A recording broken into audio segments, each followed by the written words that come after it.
any messages for aspiring pilots na they're thinking na during this pandemic parang mahirap magpiloto, or some of them naman parang kahit noon pa inisip nila na parang di nila kaya magpiloto. Panisip nila mahirap dahil maraming pinipindot or what. Sa Airbus ba sir, kailangan talaga sobrang galing mo sa math? During the actual flight, kumusta sir experience? So, mahirap ba or...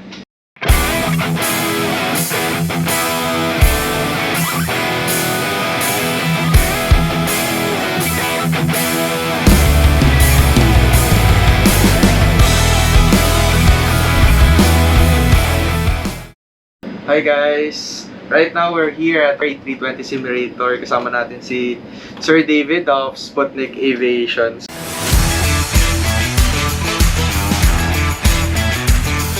Hi sir! Hello! I know you guys nakilala niyo si Sir David. So ayan, famous sa Facebook. Before anything else, I know most of you are aspiring of becoming an airline pilot. This is the tama ba sir? Cockpit of A320? Yes, this is the, well, we call it the cockpit or the flight deck.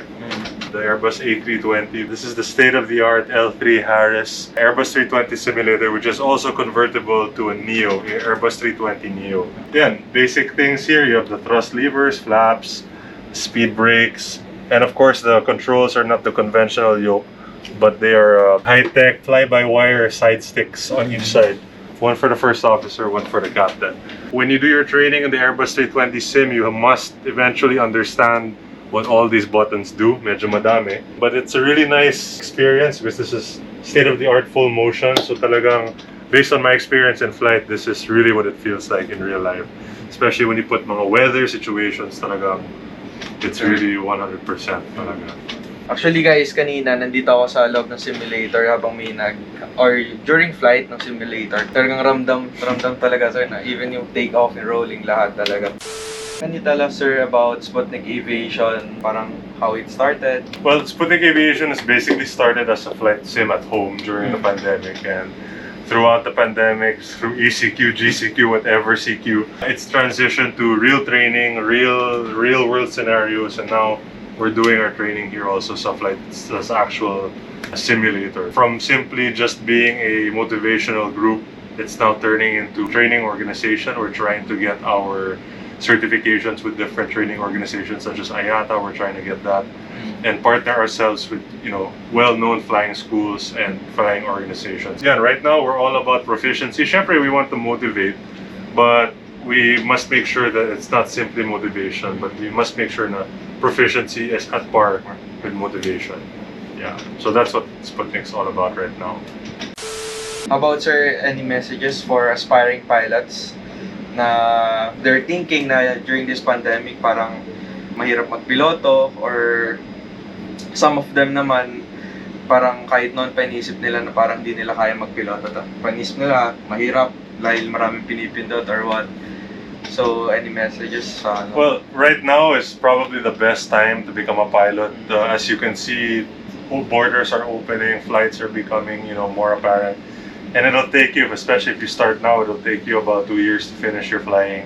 By that time, the forecast is that there will be a massive shortage of pilots. Of course, who knows if another variant comes out, but you know, if this is the career that you're looking for, I believe that you must really go for your goal and make it a reality. If you're willing to take that risk, of course there's always a risk involved and there's a big investment involved.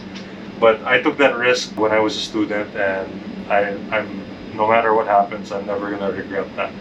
This is my dream, and if it's your dream as well, nothing's gonna stop you from, you know, pursuing it. Yeah, I'm bad at math, pero I love flying, so whatever deficit I have in mathematics, I made up for it in everything else with regards to flight, and I made sure that I learned enough math to fly an aircraft, a commercial aircraft. So yeah, and don't stop pursuing, guys. In fact, it's not about dreaming anymore, it's about doing it now. Do your dreams, pursue them now. Now is the right time, and you have many years ahead of you for, you know, your career. How old are you now, Matt? You're 21. You're 21 years old. Retirement age in airline is about 60 to 65. So imagine, do the math. I'm bad at math. 44 years. Sabihin natin, you become an airline pilot in the next 2 years. You have more than 40 years as a pilot. Diba? That's a long time. Sa Airbus ba, sir, kailangan talaga sobrang galing mo sa math and English? No, you just have to do basic. Usually everything is ×3 to be able to get the profile altitudes and all that. The magic number in Airbus usually is, and actually in any aircraft is usually ×3.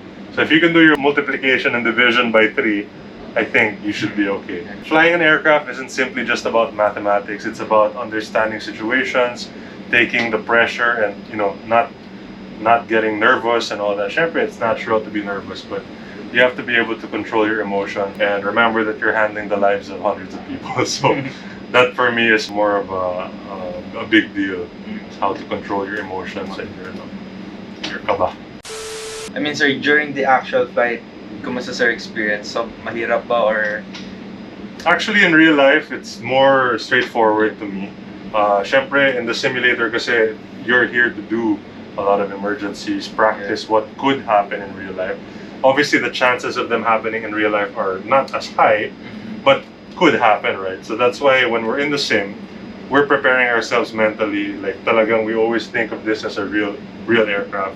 If and when the time comes that we have to perform the correct procedures and handle the situation in real life, syempre, there's always going to be that feeling that it's real life now. But as long as you stick to the procedure, as long as you read up and make sure that you're doing the procedure by the book, that's going to save you in the end.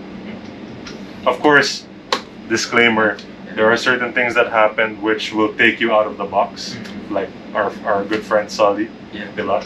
That was not a non-procedure thing, but I guess that's part of airmanship. That's why you have to keep reading. Hindi lang dahil Airbus pilot ka, puro Airbus ang inaaral mo. You have to think about basic flying, the what happens in like conventional types of aircraft. What if the automation goes away? So it's an overall package. You have to be a responsible aviator, not just a responsible Airbus pilot. Thank you, Sir David. I hope you guys na try this simulator, and I hope na you will try this one.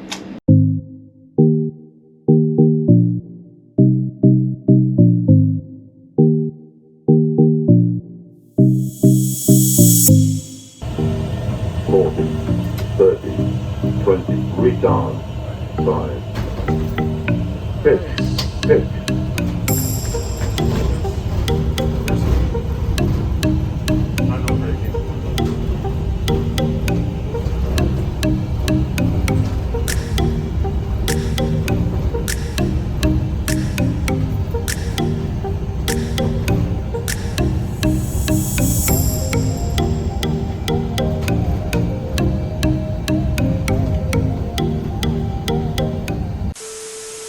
So guys, kasama natin sila Sir Kenneth, Sir Ian, Sir Paolo, tsaka si Sir Kino.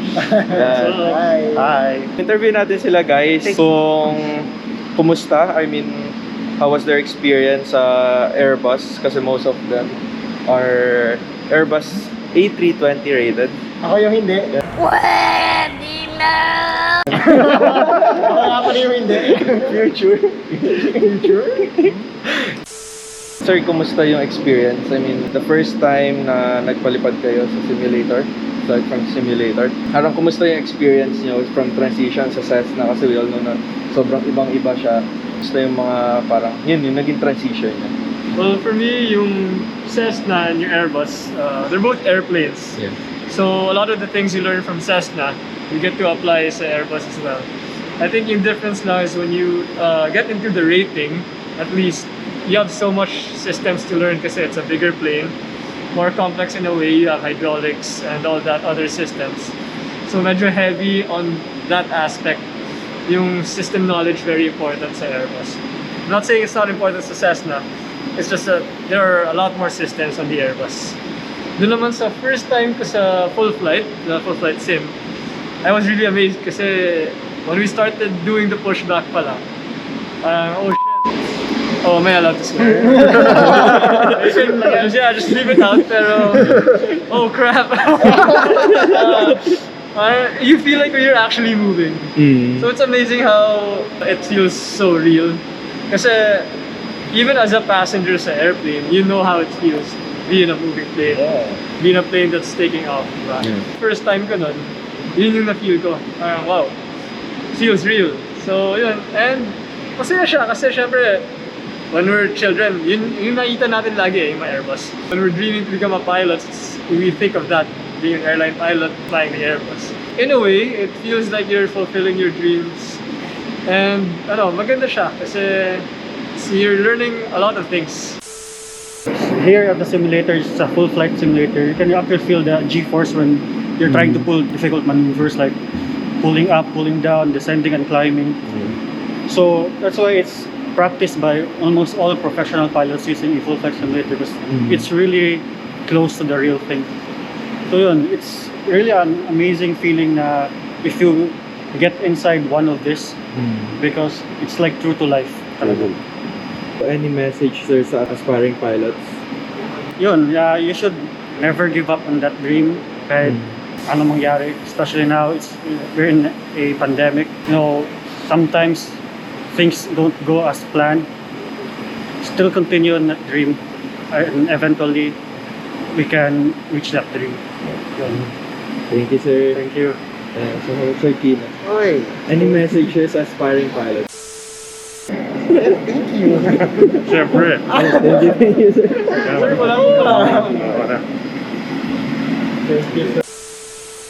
If you can go for it, go for it. Personally, being a pilot wasn't my first dream or anything like that. Pero when I experienced it, ibang-iba. Hindi siya parang kotse lang. It's really something else. It's amazing. That's it. So yun guys, I hope na marami kayo natutunan dito sa video na to, especially it comes sa simulator ng A320 and paano yung parang real life experience nila sa pilot sa A320. Kasi for both of us ni Sir Kina, we're Cessna pilots. Yeah. OBS lang kami. OBS lang kami. Anyway guys, I know most of you are aspiring to become an airline pilot. So I hope na ma-inspire kayo. Hello Sir Kenneth. Siyempre hindi natin papakasin si Sir Kenneth. Any messages sa aspiring pilots? This is the end goal. So, sa lahat ng aspiring pilots like ourselves, don't stop believing, keep pursuing, tapos hard work na talaga and continuous study. So yun guys, sana marami kayo natutunan sa video na to. At lagi nyo pa kayo makikita. Hi po. Ayan. Maraming beses nyo na ako nakikita. Nagsasawa na kayo sa akin. Ay lang. Gusto kayo shout out.